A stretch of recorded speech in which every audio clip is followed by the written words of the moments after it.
She's joking. Did you like my review? I loved it. I liked it. It's not too soon for Tulip. Yeah, no, we're done. Tulip for wilting. Oh, what did you learn? This one. They're going to do a qualifying run. Okay. I'm glad they can make Tulip your jokes.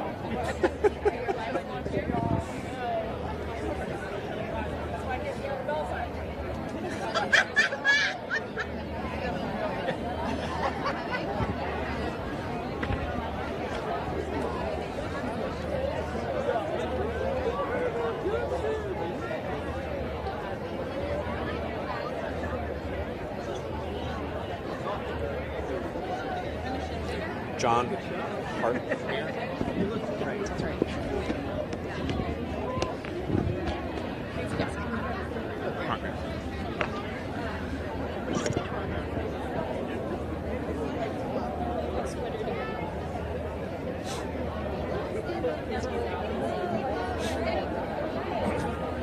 So we're live on everything?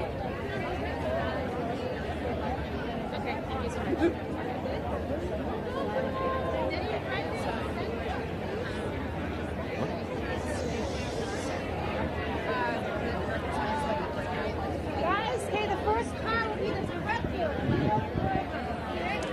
Welcome to TIFF Live on the Red Carpet. I'm Katie Rich, the Deputy Editor of VanityFair.com. And I'm Mike Hogan, the Digital Director of Vanity Fair. And we're here at Roy Thompson Hall here in Toronto for the premiere of The Upside. It is a chilly night two.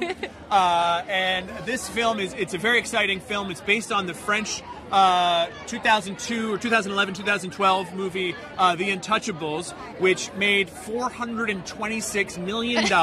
We were looking at the box office before this started and blown away. So no pressure on this creative team to do an American version of this movie and succeed at the same level. We are live on YouTube, on Twitter, on Facebook. This is a first-time ever partnership with Toronto Film Festival and Vanity Fair. We're psyched to be here. Yeah, we're going to have Bryan Cranston on the red carpet. We're going to have Nicole Kidman, who is here with her husband, Keith Urban. We're going to have the director, Neil Berger. And so this film is kind of a fascinating buddy comedy. You've got Bryan Cranston and Kevin Hart, maybe not a duo you necessarily would have expected to see together. I'm excited to learn about that. Yes, and Cranston plays a billionaire quadriplegic, and Kevin Hart plays his helper, his kind of, guy who helps him get around, and they form an unlikely friendship. I believe we were told it was a bromance, in fact. In fact, it might even be a bromance. We have the director, Neil Berger's car just pulled up. Yeah, you can hear the crowd surrounding us. They get very excited when the cars start pulling up. Yeah, the crowd is moving around to stay warm here. We've got a lot of blankets and dance moves. Yeah, I'm kind of jealous of the blankets, I'm going to be honest. Yeah, I know. We could use a TIFF parka right now. Yeah, but it's fall in Canada. This is what you come here for. This is the excitement of Toronto, I guess. But this movie, it's very interesting because some of the films that come up here are very arty, are very kind of, for a certain crowd only. This thing is based on a gigantic global hit. Huge crowd pleaser. Huge star in Kevin Hart. Has a huge star in Bryan Cranston, who has 5 Emmys, which I really want to ask him about. Not that we're counting. Kevin Hart, known for gigantically successful buddy movies. Yeah. And so it's and it's got the director of Divergent. Yeah. So it seems like the pieces are in place for a movie that a lot of people are going to see. Yeah, and I think at film festivals you need the crowd pleasers. This is the kind of place you come to see like a lot of different movies you never see anywhere. But when you know something is going to be, it's based on a movie that was already a hit. Like it's nice to know that you're going to come out feeling good when you get out of it. Yeah. The original film is inspirational. It's uplifting. And we've got the director Neil Berger ready to join us. He's going to climb these steps. Walk up these stairs. Welcome. Thanks for coming. Nice to see you. Hi, thanks for joining us on our big red box. Thank you. So we were just talking, no pressure to match the $426 million that the original film made. How do you feel making this picture? Well, it's a beloved international hit, the first one, Untouchables. But I just felt like that the time was right to make a movie like that here in North America. And, the themes of small acts of compassion and respect, I thought was a key one. Plus, it's funny. Yeah, so, that's always nice. Yeah. So what was it about Bryan Cranston and Kevin Hart that made you say dream team? Just got to have those two together. Well, Bryan Cranston and Kevin Hart are a dream team. They have incredible chemistry. They're like, Richard Pryor and Gene Wilder, or Dan Aykroyd and Eddie Murphy, or Hope and Crosby or something. I mean, they're incredible. They have great chemistry. So it just worked. I must say I wasn't sure about Kevin to start with, even though Kevin's an incredible superstar comedian, but I didn't know if he could do it. And then I met with him and talked with him about it, and he's a great storyteller, and people are going to be blown away by his dramatic chops in this movie. Yeah, what will you see from Kevin Hart here that maybe you haven't seen before? I think you'll see him playing a real human being, somebody that has a sense of humor, but that's not playing it as a comedian.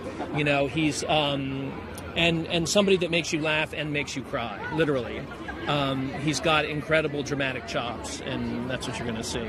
One of the fun things about The Untouchables was it had a very French sensibility. It was obviously accessible; millions of people saw it around the world, but there was something French about it. Yes. So, how did you kind of approach adapting it for North Americans? Well, we transposed it to New York City, and we did make it an American film. he's not.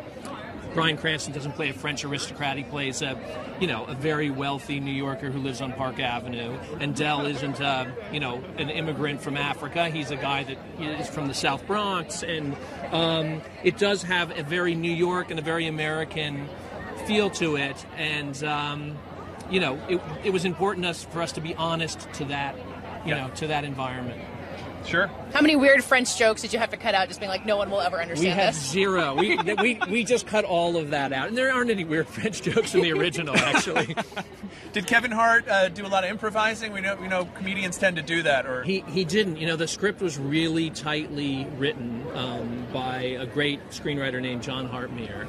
And he played to that. And it was important that the movie had a real structure to it, a real shape to it. And he stuck to that, and I think in a way that's what you'll see. He's playing the comedy as written. There are a few improvised things, and he was incredibly funny to be around on set. But he's doing his lines. There's another very little known actress in it named Nicole Kidman. How did you find her, discover her, and get her to be in the movie? Well, it was a huge win for us to have her in the movie. We sort of expanded a role from the French movie of one of the women, and combined sort of these two roles. And she wanted to do it. It is not a huge starring role; it's a supporting part.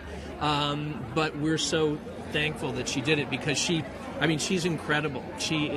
Every little thing that she does is so funny or weird or interesting or dramatic. She's really great. I like hearing weird. That's intriguing. Yeah, it is. She's playing a sort of an odd bird of a person who then sort of grows in her own way over the course of the movie. And, she's actually just fascinating to watch and really fun to watch in the movie. Well, we're excited to see it. Congratulations. Thank you very much for coming up and saying hi. Absolutely. Yeah, have a great night. Nice talking to you. Yeah. You too.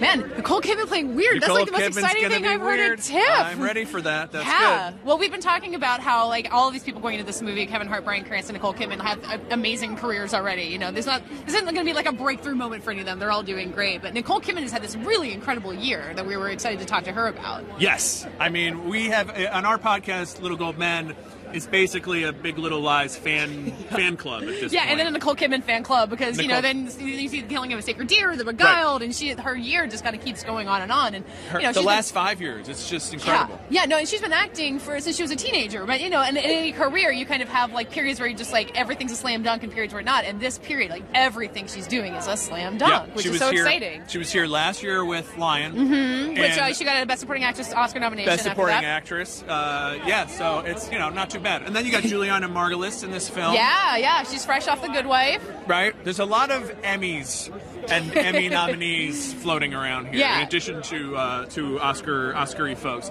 And there is already buzz for Kevin Hart that he could be in the Oscar picture this year with this film. Yeah, well, I think that's something that awards always love, is when you see a different side of somebody. That's what Neil Berger was saying, is you're going to see a part of Kevin Hart that you didn't know. And he's so famous, and people all know who he is. And then when you see someone and you're like, oh, you surprised me. I think that's really the best way to get the attention of voters when you are competing against a lot of really talented actors, as we have seen in Toronto. Right. If you got someone who's known for being a comedian in really funny buddy movies, where presumably he does improvise like crazy because that's why you make a buddy movie with two comedians.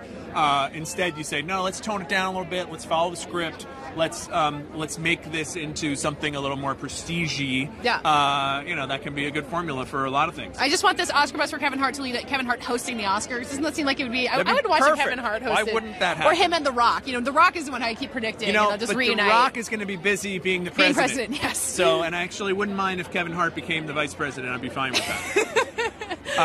Getting overly political for sorry. I'm just fantasizing here. I'm in Canada. I'm just in a whole other realm right now. When you get this out of America for 24 hours, and we just really start going wild. But I liked what Neil Berger said about needing a movie like this now about like small acts of compassion, and I think that like you can take that as a political statement or not. But the idea, even if it's not a political thing, Hollywood doesn't make a lot of movies like that. That idea of just like really small relationships between people, and that's what it seems like the upside is. Well, and you and I just saw part of Stronger, and we did the red carpet for Stronger. And that's similarly about, I mean, it starts with an act of terrorism, but then it's really about the recovery and the kindnesses that people show. And when you get great actors like that, like Jake Gyllenhaal and Tatiana Maslany, who we saw earlier tonight, or Bryan Cranston and Kevin Hart, you want to see them just interact like that. Yeah, and again, I would like to, as I said in the previous, broadcast, like we're up here having fun in a glamorous situation, but we just saw a lot of that down in Houston.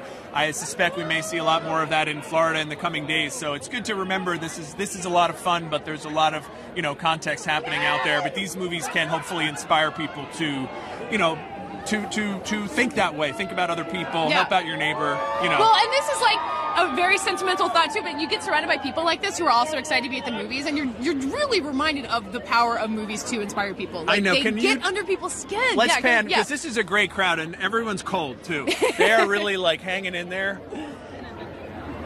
and they're excited to see John Hartmere, who is the screenwriter of the film, and then the cast is going to be coming along in just a little bit. Yeah. We got some folks who came up from Georgia, I think. From Georgia, all the way up to Georgia to see some movie stars. Yeah, I mean, I don't even know if the camera can capture it, but there are people like standing on a balcony up in the distance. An interesting glass box up there with people. Some people who look like they probably paid a lot of money to be up there. I assume they can get out, right? They're here. That's actually a performance piece, and they'll be here for 6 weeks. Marina Abramovic will be in there later. Dude, that's like someone like bet me $5 I couldn't get Marina Abramovic mentioned in our live stream without the upside.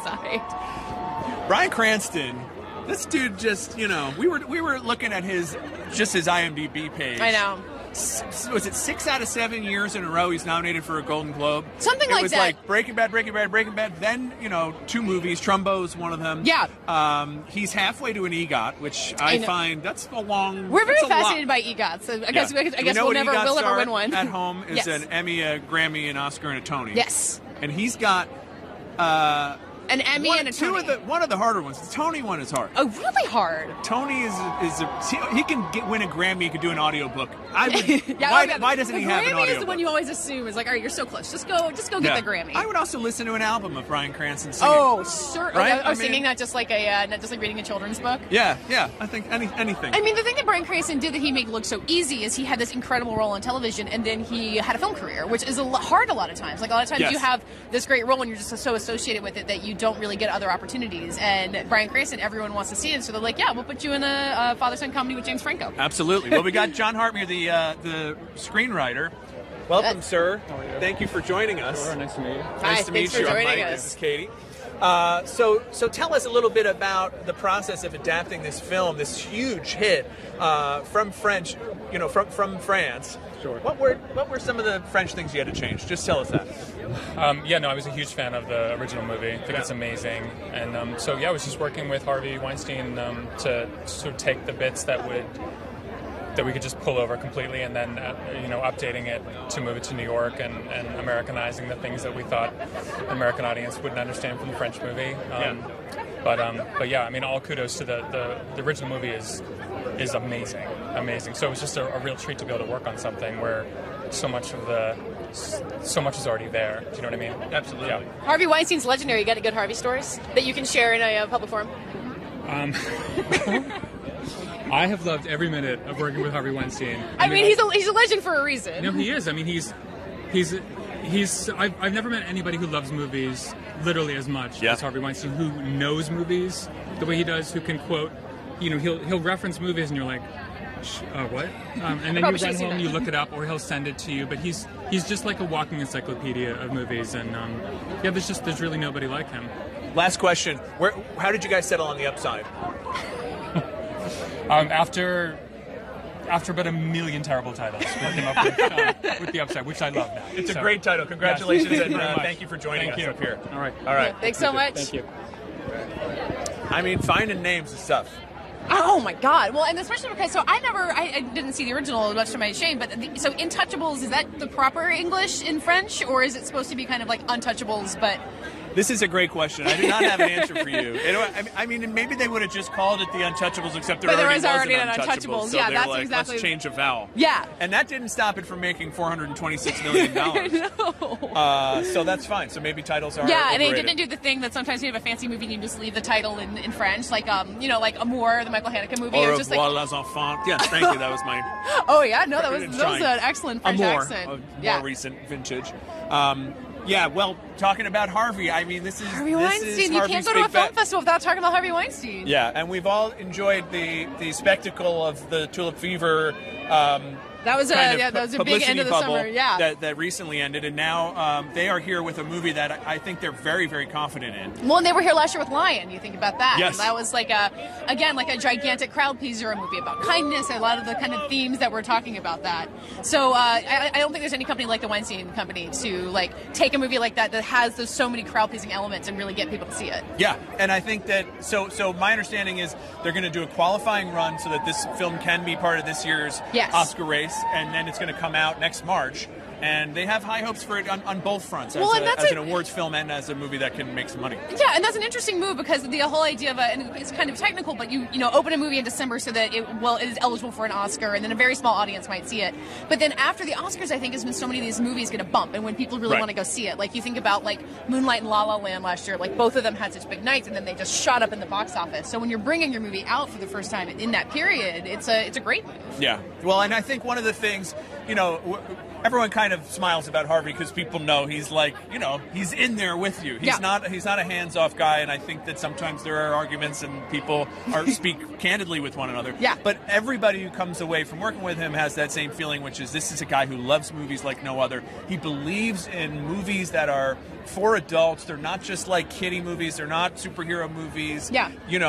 They are like, let's get the whole family out to the theater, or let's go on a date and watch a movie type stuff. And it's nice that there's somebody still doing that. I mean, there's a lot of people still doing that, but he's one of the most kind of high profile. Yeah, and we keep talking about how we come here and we get to see movies about grown-ups and about feelings, and like TIFF is one of the festivals that really proves how many of them are still out there and how you get to come here and discover things and how many people will come out for it. I mean, you get giant crowds of people who want to see heartfelt dramas when I feel like a lot of times people assume you only want to see superhero movies or nothing. Yeah.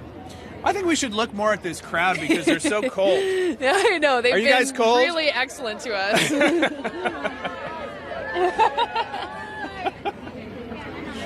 But they're here. What? Warm now. Winter is coming, they said. Okay. All right, good. Oh, also, if you are watching us on Twitter, on Facebook, we are taking your questions, so please chime in. We're going to be talking to the stars of the film in a little bit. Let us know what you want to hear about the upside. Yes, if you have questions for Bryan Cranston, if you have questions for Nicole Kidman, Who doesn't? I mean, don't we all? I have a lot. It sounds like Kevin Hart is doing some Harvey-related work in Houston, so he's not able to join. It seems like he has tonight. A very good reason not to be able to be here with us. We will allow it. I will allow it. I mean, we are the most important thing anywhere, honestly. But yeah, Bryan Cranston, I have a lot of Walter White questions I'm going to resist the urge to ask because it's something that means a lot to me. I know. Well, so he has another movie here as well, and because he's in The Disaster Artist, which is the movie that James Franco directed and stars in about Tommy Wiseau, who's kind of the director of the famously terrible The Room. I won't say he's the famously terrible director. Let's slow down for a second. The movie's called The Room. Yeah, no, the original movie's called The Room. Yes. And I've never seen it, but Me have you neither, seen it? No. When was it made? I think 2004. Okay. Kind of like a mid-aughts kind of thing, and it became one of those like midnight movie cult classics that everyone's like, oh my god, you gotta see this movie. It's so bad that James Franco made a movie about how could anyone make a movie this bad. Yes. And apparently that movie's good. Yes, so that played, I think, in unfinished form at South by Southwest earlier this year, and people were kind of like, wow, this seemed really crazy high concept, and it worked. And Bryan Cranston is in it as Bryan Cranston, according to IMDb, so... I would Is love he to figure in the that room? out. Well, we can ask him. He's Well, on his way. And when he was in Why Him with James Franco, which came out in December, and so I guess maybe they had a relationship, and he was just like, "Hey, come be in my What are you movie." gonna do? Not put Bryan Cranston in your movie? Well, that's the It's thing. just Is like if he's around, and he's you have, around. I know. And Let he could, him like, in. Just like narrate something. To help him win a Grammy. Is there a way he could get a Grammy out of this? I rewatched The Royal Tenenbaums recently, and you know how Alec Baldwin does the narration in that movie, and you just know his voice the minute that you hear it. But it's not distracting; it's just kind of this very soothing presence. So Yes. I feel like Bryan Cranston could be really good at that. I think Cranston. I think this could be a whole other career for him. Not that he needs it. He's got a thriving movie career and could go back to television. I'm sure at any time. Yeah. Well, I mean, everyone like you think about Nicole Kidman. She does. I wish I had Bryan Cranston's problems. I know. You know, that's how I feel right now. I feel actually a little resentful of Bryan. I know. Well, we Cranston should tell him that when he gets here. I'm going to bring it up to him. But you think about Nicole Kidman, who's had a thriving movie career for decades, and then she does a television series, and I mean, Big Little Lies was incredible. But there's not this sense that if you're a movie star, you can't do TV anymore. Like movie stars just come to television all That the time. boundary is completely broken. Completely gone, which is so much to our benefit. I mean, we just get great stuff all the time. It's still harder, though, for people who are associated, I think, with one iconic role, especially if they weren't known before, to break into movies. Listen, Leonard Nimoy titled his memoir, I Am Not Spock. You know, he felt like he just got, people thought that he was Spock for his entire life. Yeah. Then he became a director. Yep. So there's lots of paths. I mean, I don't feel bad for any of these people, really, at the end of the day, if I'm being perfectly honest. I think that's why they put us on the red carpet Katie, for. before I say anything else stupid, what are the other films that people are excited about? So, you know, a lot of times at Toronto you get like world premieres like this where no one's seen it before, and then a lot of times you get films that are played at other festivals. So they're kind of, you know, they premiered at Sundance or they premiered at Cannes, and this is a chance for them to get to a really big audience. So I think the film that I really love that I've seen so far is Call Me By Your Name, which we've been talking about since Sundance. It premiered there. Our colleague Richard Lawson saw it and raved about it, and everyone raved about it. Yeah. And when a film premieres here like that, when all the critics have heard of their friends liking it, I mean, the screening was just packed. So it was 8:45 in the morning. Everybody wanted to be there to see it. And it's just this beautiful romance set in Italy. It's like the best summer vacation you never got to have when you were 17. And it's got Armie Hammer and then this guy Timothy Chalamet, who's a teen. He might be 20. This is the first name we all have to learn to pronounce this year. Every year there's a few names you have to learn to pronounce. Because there's an accent in there, and I don't remember where Timothy it is. Chalamet. I believe. I mean, and he's a young actor. Yes, he's been in a few things. He's been in a few things, but this is like definitely a big breakout central role, and he plays the main character who's kind of young and figuring himself out, and he falls in love with this like summer boarder and his family played by Armie Hammer, and they have this like really, you know, like an intense summer fling, but it's romantic, and it's not devastating and sad. It's like a romance that like doesn't necessarily have a happy ending, but it just leaves you feeling like grateful for love that you've had in your own life. But it's wonderful, and so that movie is something that I was really excited to get to see. I think a lot of people were excited to see it, and I mean, you want to talk about Oscar buzz, like that movie is just going to like keep on coming through the. Do you think it's a Best Picture possibility? I hope so. Or is it more like an acting category thing? I mean, I think it can be both. I mean, I think if you're talking to the people who are working on it, like they are going to push it all over the place. I mean, I was talking to a friend of mine who said he didn't know if he'd see a better movie than that here, and you know, and then we, you know, I think that, and then we go see Stronger earlier and loved that, and you're going to see The Upside after this, and like that's the thing is you go to a festival and you're like, okay, that's it, that's the best movie I'm going to see, and then something else manages to blow you away. That's a good feeling. It's the reverse, not as good. Well, eventually it'll start going downhill, but maybe by then you'll be back in New York. Or like, I can't feel my legs. That's another thing you start to feel after too many movies. Yeah. Well, you know, the whole world's talking about It right now, which is not at TIFF, but that's like the big box office hit that's out this weekend. So maybe we'll have to sneak out and get to a multiplex and see It. But now you're going to see The Shape of Water tomorrow, which is the Guillermo del Toro. Yes, so our colleague Richard Lawson saw that. I'm figuring out if I can fit into various scheduling talk. Okay. Hoping to see The Shape of Water. And so that premiered at Telluride Film Festival a couple weeks ago, and that's Guillermo del Toro, who's made he made Pacific Rim and he made Pan's Labyrinth. He's famous for his monster movies, and this is a monster movie love story. Yeah, and apparently it works. Yeah, I mean, Richard Lawson, our critic, is well, isn't that kind of the best movie when you're like, I don't know if that would be a good idea, and then you see it and it like really pans out. I mean, you think like you describe Moonlight, and it's like it's a story in 3 parts, and it's about a boy who grows up poor, but it's not sad, but it's emotional. Like it's very hard to describe Moonlight, and then people saw it and loved it, and then they won Best Picture. Well, Moonlight was fun because it was one of those movies where you watch it and you think, I hope anyone else likes this. Yeah, and then everyone else liked it. Then it wins Best Picture. Yeah. In the most dramatic fashion imaginable. Have we recovered from that yet? No. I'm still... I'm still shivering. Yeah, we were doing a live stream, not unlike this, honestly. We were indoors, but it was cold. Remember, it was really cold. We were cold. And we're sitting there watching the end of the Oscars, getting ready to go live on camera, and we're kind of like taking notes, and we're like, okay, La La Land, and then everyone kind of looks back at the television, we're like, oh God, and then like the countdown comes, and we're just on, having to explain what has happened, and of course we didn't know. All right, I see a car coming. Yes, you can stop hearing us relitigate Oscar This could season. be...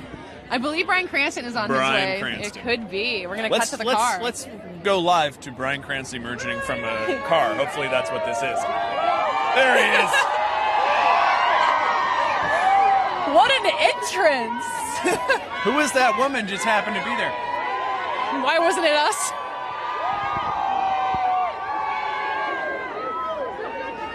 This is wonderful. This crowd really earned this by standing here and freezing for I know. a very long time. Well, and when you see someone get out of the car like that, like clapping for the crowd, I guess, it's you know he's in the mood.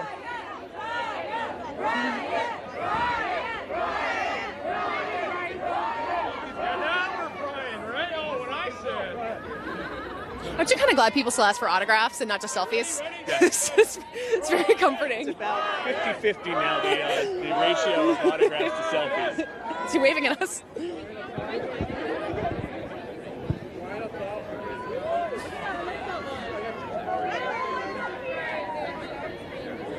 A lot of Breaking Bad paraphernalia here. Yeah, I'm telling you, watching the paraphernalia is the game here, and just seeing what people bring out. I mean, I guess it's no surprise that Breaking Bad would. Paraphernalia game is strong. Although I haven't seen any Bryan Cranston masks. There were Jake Gyllenhaal masks. Oh, that guy had a trumbo picture. So that's a yeah, it's changing it up. No, I don't see any Bryan Cranston masks, but I'm hoping they'll emerge. You could be killed for wearing a Bryan Cranston mask in the wrong part of the country.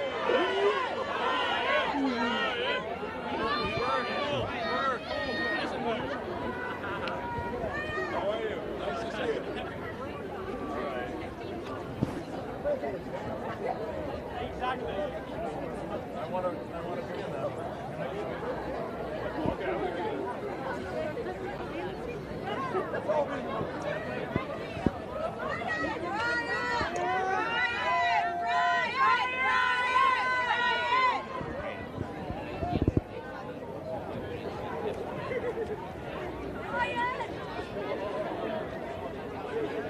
Thank you, Heisenberg. His name is Bryan. It's getting good. Mr. Cranston, welcome. Thank you for coming. This That was crowd. a great entrance. What a beautiful night. It's kind of nice. We got very lucky here, didn't we? At TIFF? I like that you emerged out of the car clapping. You were so excited. I was excited to be here. Oh, listen to that. If you're not happy as an actor showing up at TIFF, you're not happy Right? as a person. Yeah. Well, let's talk about making a buddy movie with Kevin Hart. What's that like? And did you feel competitive with his other buddy movie partner? With The Rock specifically. No. You know, about 3 or 4 years ago, I sat down with him. I said, Kev, you know this is not a comedy. We're doing a drama with some humor. Yeah. And he goes, I totally know this. And the movie really depends on his ability to drop in and deliver. And man, does he. He does such a beautiful job with this. It is a bonding movie for men, but women are going to love this because men are exposing themselves emotionally. Yeah. Let's be clear about that. You might sell more tickets. We heard it was a bromance. Is that accurate? It is a bromance. Okay. It is about two disparate people who really have no business being in contact with each other at all, and all of a sudden, through a set of circumstances, they become engaged with each other, and it's like you're completely different than I am, and yet there is a common bond, and that's humanity and kindness and goodness of the spirit, and it's really a beautiful film. Well, we're excited to see it. You know, we're at Vanity Fair, and so billionaires are one of the things we cover. What did you learn about being a billionaire from playing this role? Well, it's easier to spend it when you actually don't have it. Yeah, my character is a billionaire, and it also makes you realize that he's a quadriplegic, and there are tremendous challenges that he faces. And money is not one of them. And money does not allow him to do the things that he would love to be able to do. Right. Yeah. And yet, that aside, you get back down to the basics, the foundation of who we are as human beings, and what makes us part of that humanity, and that is the spirit. That's what carries through. So this story is about two men who don't feel that they have a future. And because of their union, because they met each other, they introduced each other to the opportunity of a future for themselves. And it's really a beautiful film. And funny. Well, we're excited to see it. Thank you for glad. joining us up See here. you guys. And Yeah, enjoy, thank you so enjoy much. your Yeah, fans. enjoy your I miss the fans. No, it's really amazing that they don't scream while he's talking because they're so excited. You know, This is just the most well-behaved crowd I know. I can ever imagine. Oh, he wore her hat. Oh, here comes another car pulling up. We've got another car pulling up here, and I'm going to narrate these events as they occur. Hopefully, it's somebody good is in there. No, we're not. We're still. I think.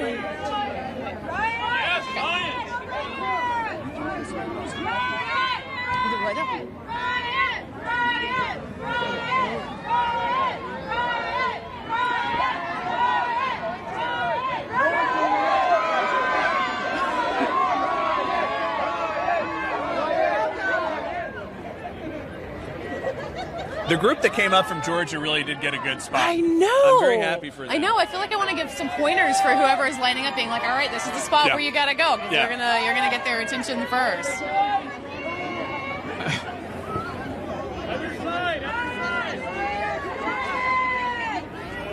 Now that is a.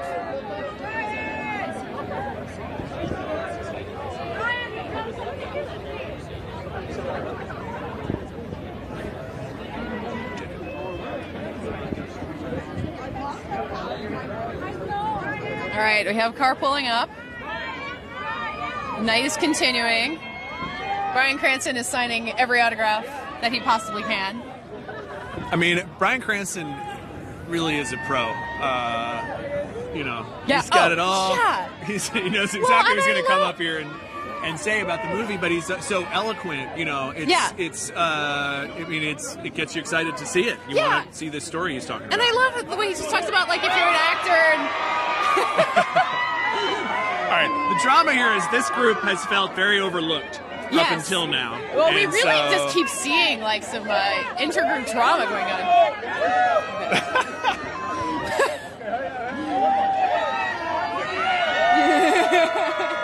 He really just seems excited as they are. I mean,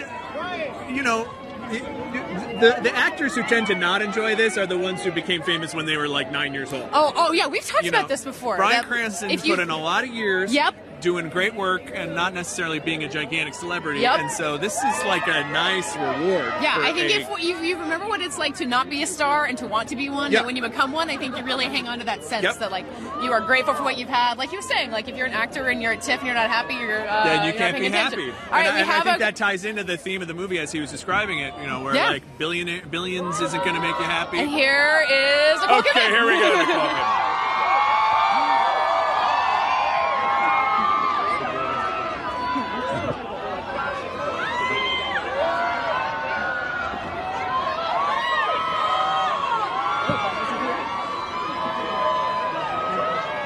Nicole Kidman is on her way to go meet fans. Actually, in a spot we have not seen someone walk to yet. So she's breaking new ground. Doing a great job of servicing some new fans.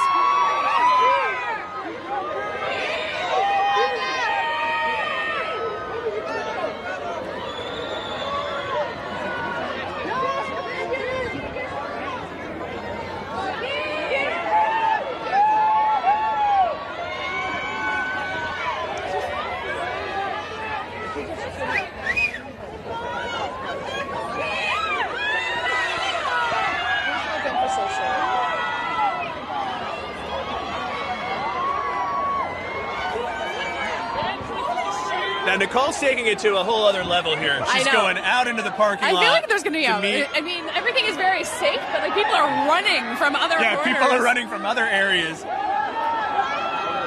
And Keith She's Urban got is her there husband. with her. Keith Urban is very dutifully standing by. Yeah, we were talking about this, and we'll see if we get a chance to talk to them about how they have this amazing red carpet rapport. Like, they go to all these events together, you know, because a lot of people, they'll be in a happy relationship, but they'll say, okay, honey, I'll stay home, you go to the awards show. Right. But they go to things together, and they seem to just love each other's company at events like this. Which, it's nice. I mean, your fiance, if you said, will you rock red carpet with me, would she do it with you? She's actually hiding right behind this little platform that we're on. She brought the dog. Yeah, the dog is here too. A family event. No, I mean, you know, at some level you do enough of this, it's a work event. It's nice when actually, you know, you enjoy going out together. Yeah, and you know, at least have someone you can go home with in the car and be like, oh my God, did you see the crazy stuff that was going on?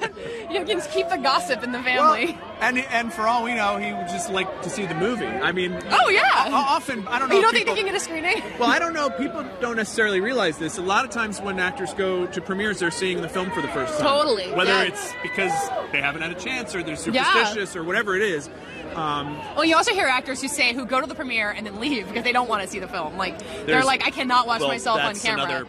Another known fact of actors. I'm not an actor. I haven't chosen to be on camera for a living, but like, I don't think I would be able to do it. Do you?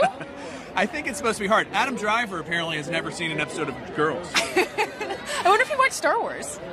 I bet you he hasn't. I don't think he watches it. Yeah, I mean, if you're in Star Wars and you don't watch it, you're like missing out on like culture, you know? Yeah. Like that's like what everybody. I mean, I guess he gets all your Kylo Ren jokes. I once saw Lou Reed fall asleep at a concert film of himself. That was interesting. That's a really good New York story. Yeah, you know. How long did he sleep? Most of the movie, I would say. Yeah, it might have been, you know, he was just proving. So as you can hear, Nicole and Keith are coming here and closer. Giving out lots of hugs to the You know how there's stories about creative how team. Celebrities are shorter when you meet them in person? Nicole Kidman is the opposite. Oh, yeah. She is so beautiful and Nicole so is tall. Very statuesque. Not a bad necklace either. I was going to say, I almost wore that necklace, and then I decided not to. I'm really glad.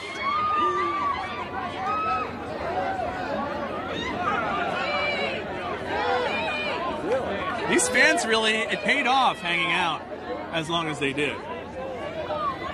That looks like it. Is that a To Die For? I think so. I'm really impressed. And there's some, there's a rabbit hole picture there. We're going for that premiered at TIFF. I remember seeing it here. There's a lot to choose from.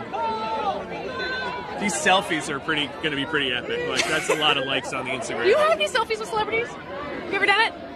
I have done it with Spinal Tap. Oh, that was the one time where I couldn't resist. Normally, I really do find it unseemly for a journalist. Yeah, well, and also then you have to look at your dumb face next to like the famous person you actually are excited to have met. But when Spinal Tap actually got dressed up, welcome.